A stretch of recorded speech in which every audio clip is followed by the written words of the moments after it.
Assalamu alaikum wa rahmatullahi wa barakatuhu. Welcome to the Hujjaj.co podcast recorded on Unity FM 93.5.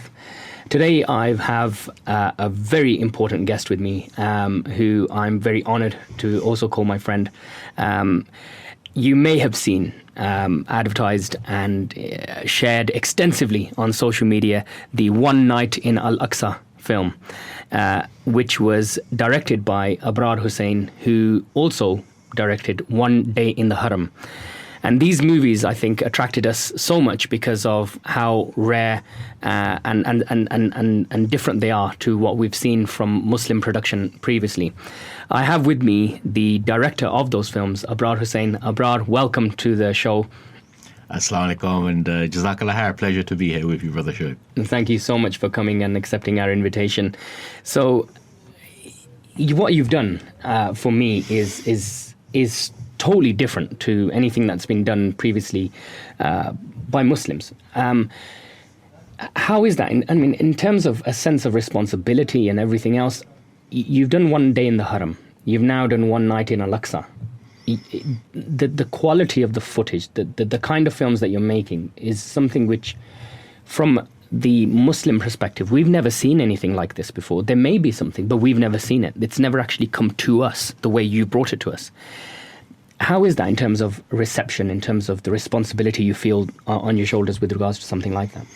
Yeah, alhamdulillah. I mean, it is a tremendous responsibility. I feel like it weighs heavily on me. I'm not going to lie. It's, when we were in the Haram, we were filming, everyone was saying to me, wow, it must have been so great. No, it wasn't. It was nerve-wracking. And it wasn't nerve-wracking because of the technical quality of what we're producing. I mean, I'm a producer-director. That's what I do. That's the easy part. But, what was hard was on the spiritual level to take a task on like that is going to be a film that millions of people around the world are going to watch. And their impression of the Haram is going to be kind of shaped by that film, by what they see. So the pressure in terms of getting something wrong or a mistake in the research, a mistake in how we portrayed the Haram, something like that, that to me was a very, very big, it was a big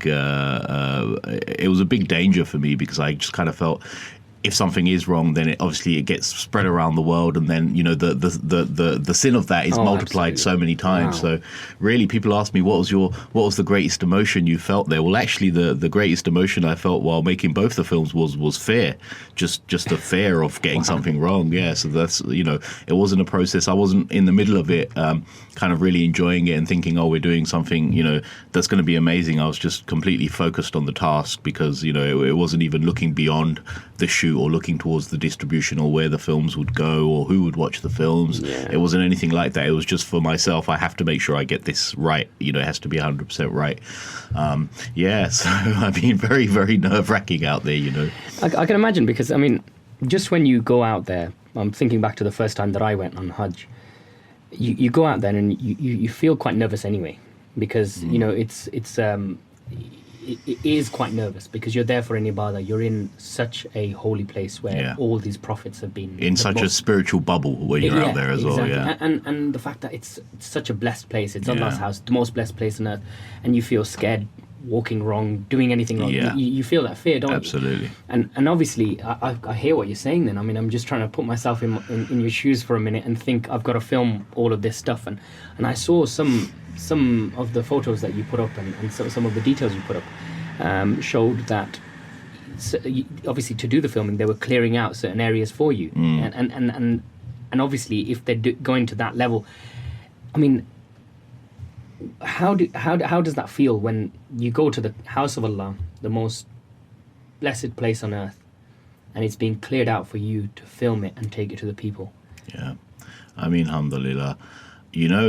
I always say that even if we couldn't have filmed all the things, all the different scenes within the Haram that we did, and put it on film, put it on cinemas around the world and brought it to an audience, even if we couldn't have done any of that, just to be there would have been blessing enough, really and truly, because, we saw things that not many people get to see. We had access to areas not many people get access to. And so these things were all like a continuous blessing from Allah. And if people know the backstory of how the film was made and the backdrop of the situation in Saudi when we shot One Day in the Haram, you would see it's just all a blessing from God, ordained by Allah, because, the feeling of everything being ordained by Allah is strong everywhere for Muslims. Muslims should believe in that anyway. But when you're in Mecca, that feeling is just magnified so much, So when I was there, I was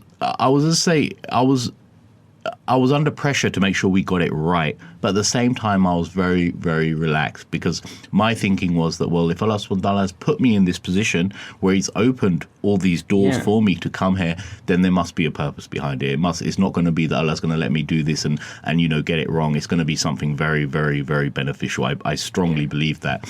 So during the production, we was pretty relaxed. I wasn't stressed about anything. Everything was very relaxed. I just felt, this is Allah's given us permission to do this. And one of the interesting things, we interviewed countless workers of the Haram, all the way from Sheikh Sudais all the way down to the cleaners and the volunteers even.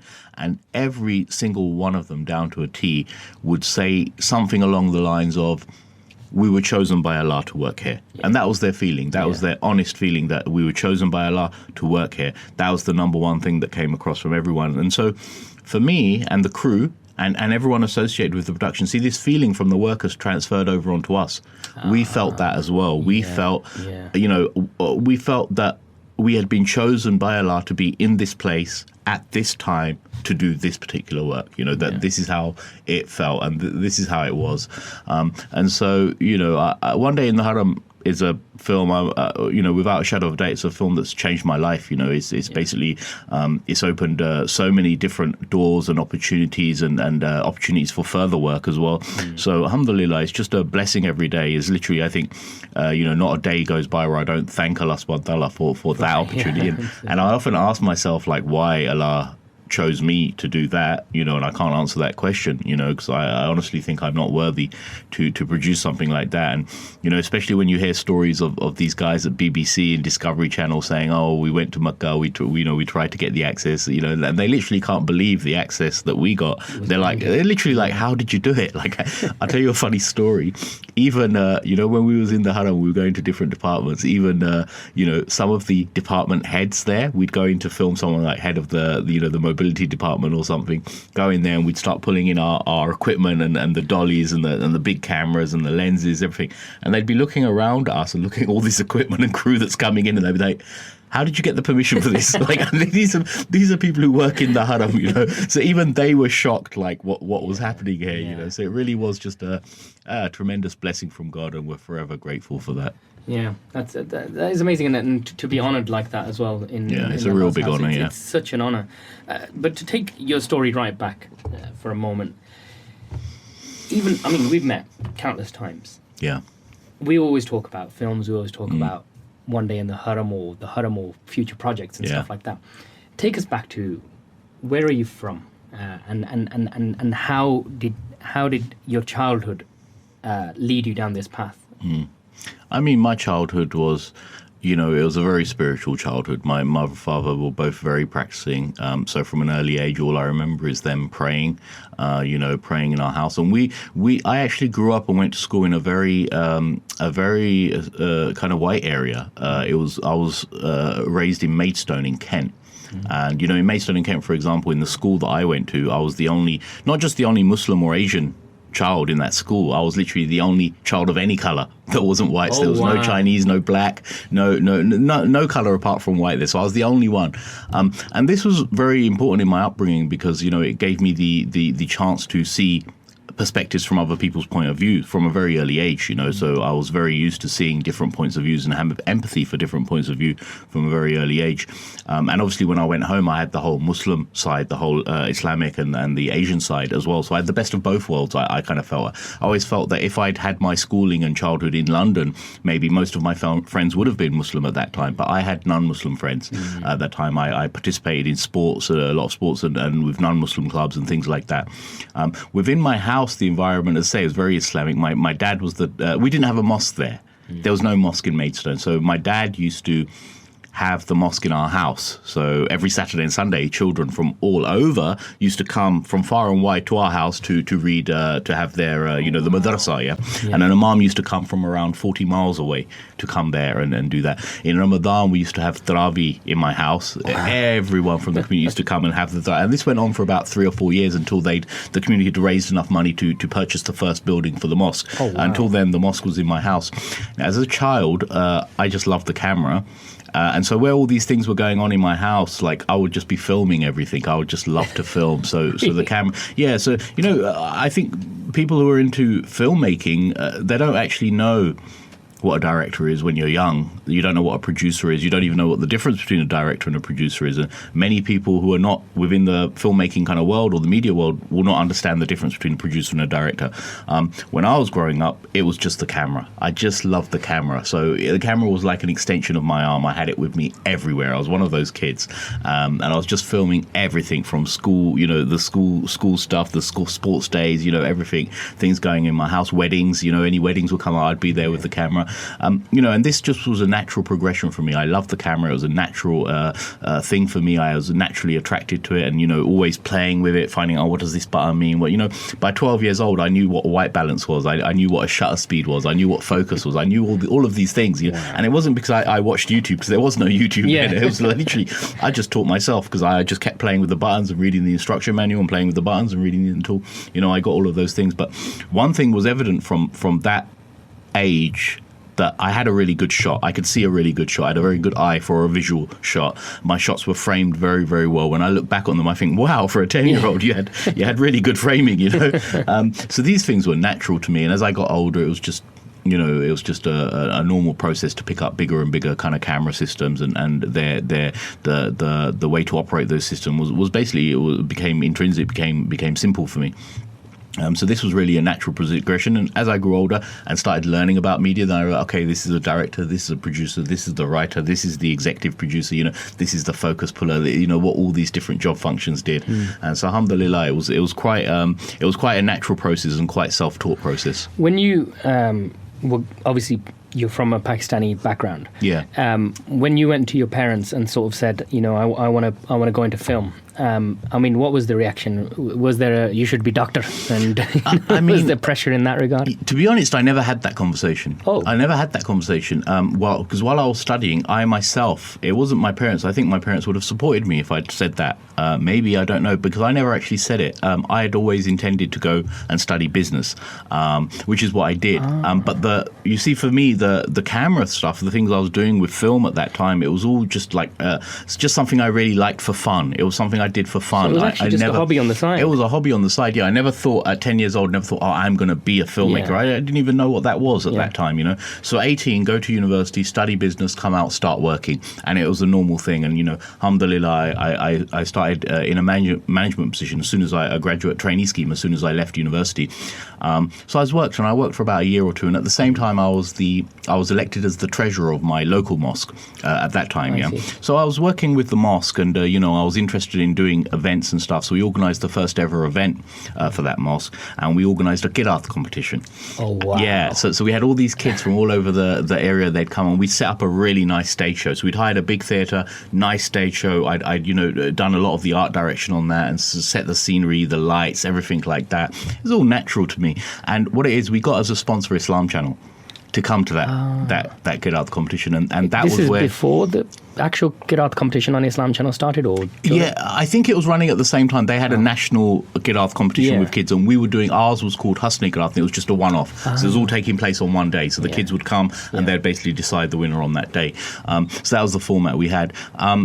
With Islam Channel's involvement, I think that was a big turning point for me, because obviously that was the day I met Muhammad Ali, the CEO of Islam Channel, and and he basically, I really liked him. I thought, man, this is someone who's doing, mashallah, good things for Islam. He's putting Islam on the media and things, and so, I was very attracted to that, and he liked me as well. And so when I had the show idea for Model Mosque, Islam Channel was one of the places I went to pitch this show, and alhamdulillah, that was actually my first professional production. Was Model Mosque, the Model Mosque show. Yeah. I remember that, and I remember the whole buzz around it as well.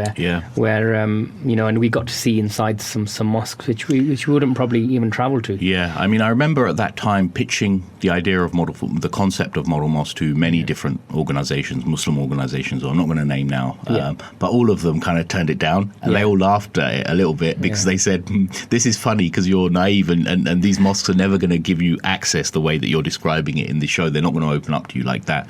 Mosques were at that time very secretive kind of institutions. Non-Muslims didn't really know what happens in these mosques, and I wanted to lift that veil off all of that, and I wanted to show mosques as open and transparent, and the standards of what was going to be a really good mosque. So anyway, but when I went to see Muhammad Ali, he did believe in that idea, and he did say, "Okay, I think this will be successful." So he offered to help me to fund that show for the Islam Channel, and it was at that point, coming back to your question, that I had to speak to my parents, because at that point I had to say, guess what, I'm gonna leave this kind of well-paid job that I'm in now, and this security of this lifestyle that I've got now, and I'm gonna basically take a 50% cut in salary to go to Islam Channel and produce this show. And so my parents were like, okay, that's like it, but like I say, I was always a very headstrong kid, so they believed in me. If I said this is what I want to do, I was very determined. So I said, this is what I want to do, and it's going to have a lot of benefit for mosques in this country. So I basically said to them, look, for a year it's going to be tough. I need to produce this first show, and then in a year and we will assess the situation, but you have to support me for the year. So they agreed to that. We produced the show. Blessings of Allah, the show became the most successful show ever produced on Islam Channel. It was just hands down the most successful thing that had ever been put on the channel. And not only that, mainstream interest in that show was huge. Like, there was a massive amount of mainstream media came to report on that show. TV crews from all over the world came to interview us, and for the first time at Islam Channel, the BBC crew came into Islam Channel to interview me about that show. The Channel 4 news show came. We were on primetime news. We were on Newsnight. Jeremy Paxman mentioned us on Newsnight. The show was raised in the Houses of Parliament. All these things were happening. So it was really, really amazing. I remember distinctly a crew from Saudi Arabia came to film, to interview us about it, and that was my first link with Saudi Arabia, and that comes back into the story later. But then we made the show, alhamdulillah, it was very, very successful. I kind of thought to myself at the end of that first show, I really thought, wow, look what Allah has done, he's blessed me so much, look at this, it's amazing, and it's basically an end in itself. But it was only 10 years later, when I was in the Haram and I was filming the Haram, that I realized that, subhanallah, that was all just a training provided by Allah subhanahu wa ta'ala. I just saw it. It was all made perfect sense to me, that it became really, really clear that was just a training. Allah subhanahu wa ta'ala was preparing me for a future film that I was going to make on the biggest and most important mosque of all, which was the Haram. So really, he was just preparing me, and I this is how much I think Allah ordains things and plans things.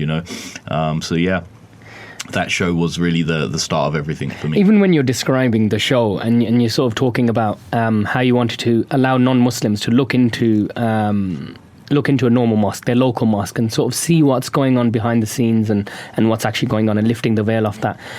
I felt that when I was watching One Day in the Haram, because you go in to Masjid Al-Haram and you kind of see what's going on in terms of ibadah. You don't see what's happening behind the scenes, which is what you lifted the veil for us to see. And I can only imagine the feeling of non-Muslims going through. So I find it amazing that you had this idea and this thought, and it actually transgressed into, because you see, with creatives, with anyone who's a creative or in a creative field, it comes from what's within them. Like, it's difficult to explain, but these are the themes that really interested me, and they interested me from the start. So from when I was 10 years old, these things would interest me. And when I made Model Mosque, that ethos of mine, my own personal philosophy in terms of this is what I want to do, the things that interest me, explaining Islam to non-Muslims, showing Islam in a beautiful way, showing the mosques in a beautiful way, showing the positivity and the love, and the perfection of Islam, all of these things were in me. So through each and every production, these themes will come out, in my work, because that's intrinsically part of who I am. So it's always reflected in the work. So in a sense, when we think of dawah, we always think of going out and preaching or telling people and stuff like that. And in reality, this is a form of dawah where people have got to witness Islam Yeah. and understand what it truly is through a lens, which is, in our day and age, is literally the way you see the world, isn't it? Absolutely. It's the medium for our times. Yeah. And to be honest, I see One Day in the Haram and One Night in Al-Aqsa as two of the greatest tools for dawah that we have in the world today. I mean, there's very few other dawah projects that will hit this amount of many people across the world. And the amount of non-Muslims who've come, who've watched One Day in the Haram, been attracted to One Day in the Haram, and it's made them ask questions. Yeah. It's made them ask questions like, oh, this place, it looks beautiful. Like what is this place? You know, they want to know about the Kaaba. They always keep the most common question I get from non-Muslims, but what is this black cube? Like, what is this black cube? And it looks so beautiful. What's inside? Majestic. Yeah, like, you know, it just piques their interest. And I think it's very important to explain them Islam from the source of Islam. Yeah. Places like the Haram, you know, Makkah, Medina, Al-Aqsa, these are places where Islam started from. I mean, Islam originated from Makkah. It's the source of Islam. So it was very important to me to tell the story from the source of Islam and from an authentic Islamic perspective. There's nothing, you know, with my films, there was a very conscious decision not to cater towards any kind of objectivity or what the mainstream call being objective. No, I'm not interested in being objective. Yeah.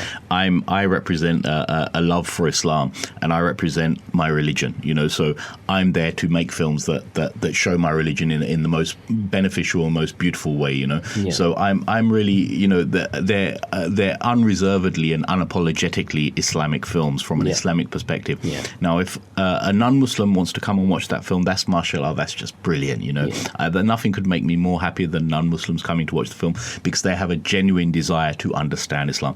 And of course, there are very many non-Muslims who are attracted to the deen, very many non-Muslims who are just good people, who are normal good people. They don't have anything against Islam, it's just they don't understand it.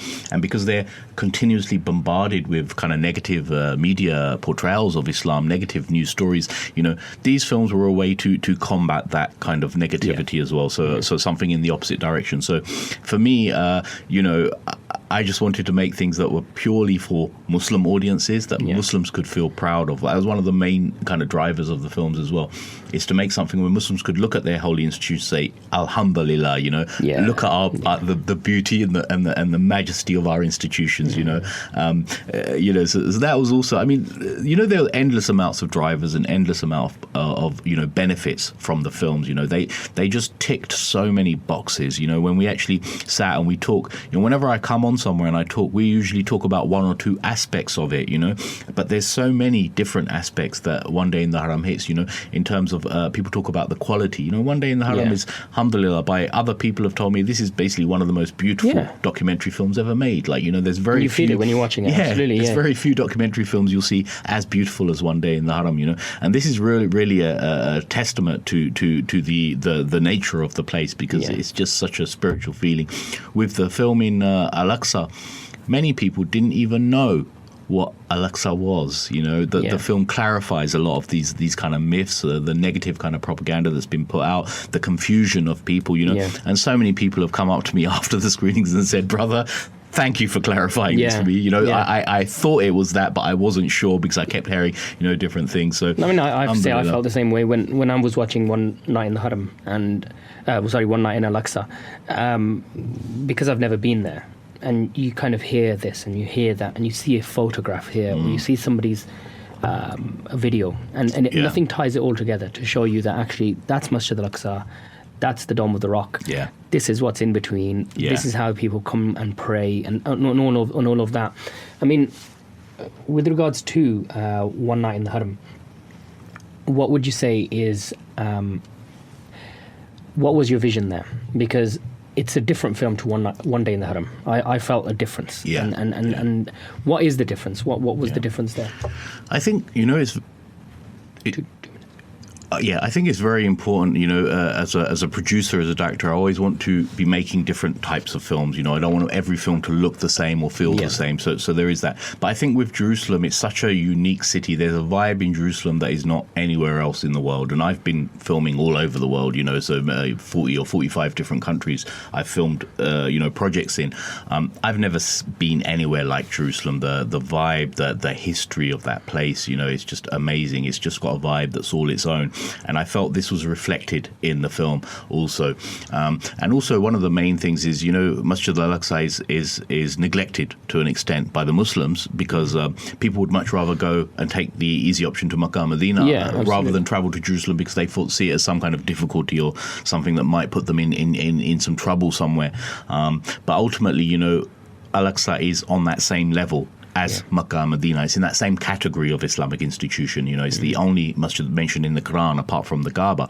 So of course, it was very, very important to do something for Al-Aqsa that would put Al-Aqsa on the map, and most importantly, would encourage the Muslims around the world to visit Al-Aqsa, because there's many Muslims, even if we just look here in the UK, even if I look to my own family, there's people in my family and amongst the wider community of Muslims who've been to Hajj and Umrah. They've been to Saudi Arabia like 10 times, like 12 times. There's people going every year, and yet they've never been to Al-Aqsa. And, I think this is a real tragedy, because Al-Aqsa is one of the most important places for us, and it's it's a place that I don't think, Muslims could do much better than to go to Masjid Al-Aqsa and just pray in Masjid Al-Aqsa and stand in solidarity with Masjid Al-Aqsa. I think is one of the most important duties we could do as Muslims at this time.